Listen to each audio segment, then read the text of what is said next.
আপনি আমাদের দিকে একটু তাকাবেন স্যার।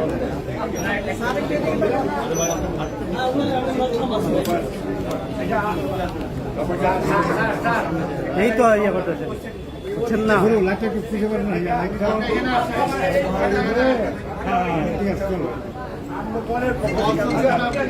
আরে লাইটটা তো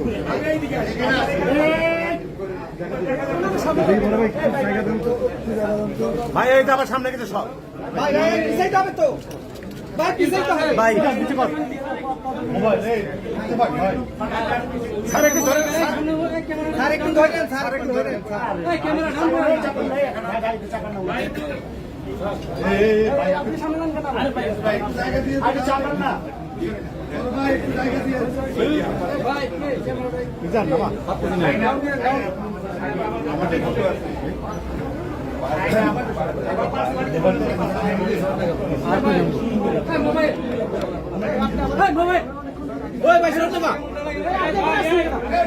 সামনে যান,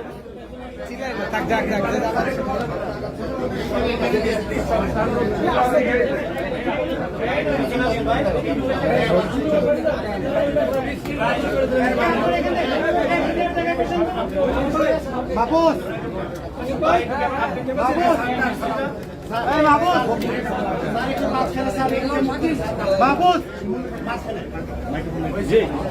ভারতের ইরান থেকে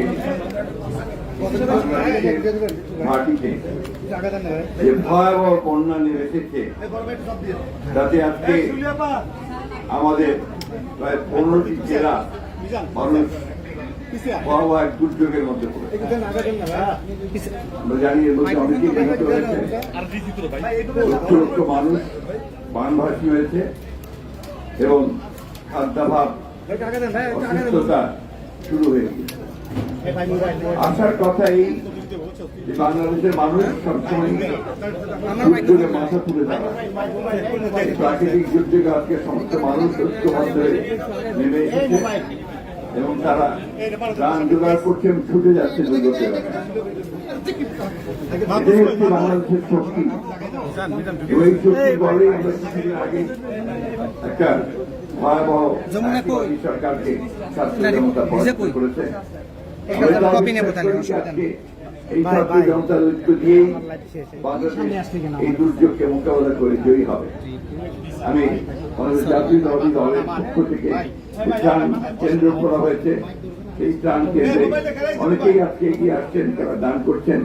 ইতিমধ্যেই ত্রাণের কার্যে যারা আছেন, বিশেষ করে এই কমিটির আহ্বায়ক করা হয়েছে জাহিদ সঙ্গে যারা সদস্য আছেন তাদের সকলকে ধন্যবাদ জানাচ্ছি। একই সঙ্গে আহ্বান জানাচ্ছি যে আপনারা অত্যন্ত দ্রুততার সঙ্গে এই ত্রাণগুলোকে দুর্গত এলাকায় পৌঁছানোর ব্যবস্থা করবেন।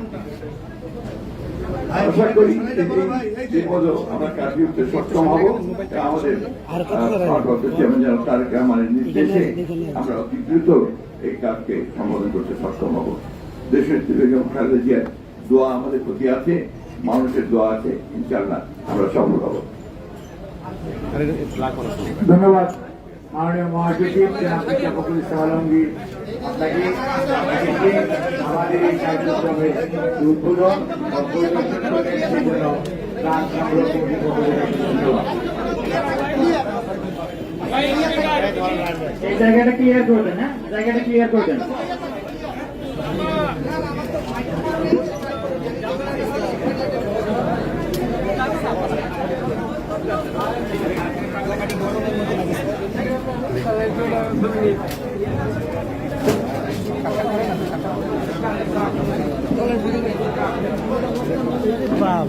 লাইভ করেন নাকি?